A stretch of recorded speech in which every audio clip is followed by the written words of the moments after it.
Hi there, it's Nazar, and in this video I want to show you how to use dependencies in CleverStyle CMS. Dependencies allows you to specify whether your module or plugin requires some functionality from another module or plugin. For instance, if you try to install WebSockets, it will say that Composer functionality actually required in order to work. So if we install Composer first, it will allow us to install WebSockets afterwards. But it's not very interesting to see how it works just from user perspective. We'll build our own module that will use functionality from another module or plugin. So let's say we want to create module with WYSIWYG editor, short from what you see is what you get. And we have actually plugin in CleverStyle CMS called TinyMCE, which provides such functionality for us. So let's try to create new module. Let's call it editor test. And we'll create a bit different index.php instead of HTML so that we can use PHP code to generate our page contents. So let's declare that will be in namespace CS, where all core classes are located, and we'll use HTML builder to generate our markup.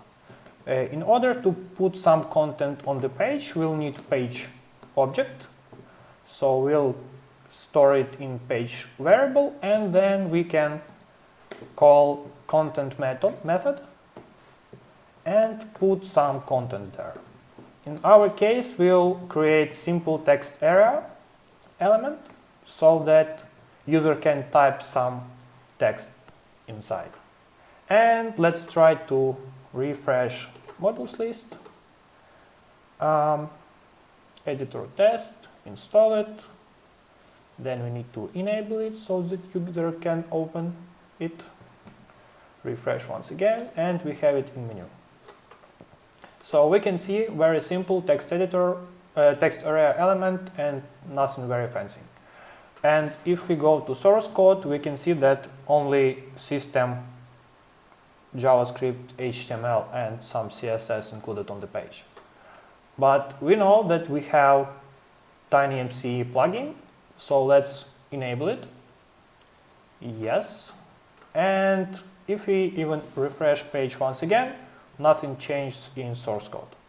But we can use already familiar meta.json file. Let's copy it, for instance, from feedback module, modify it so it will correspond to our new module.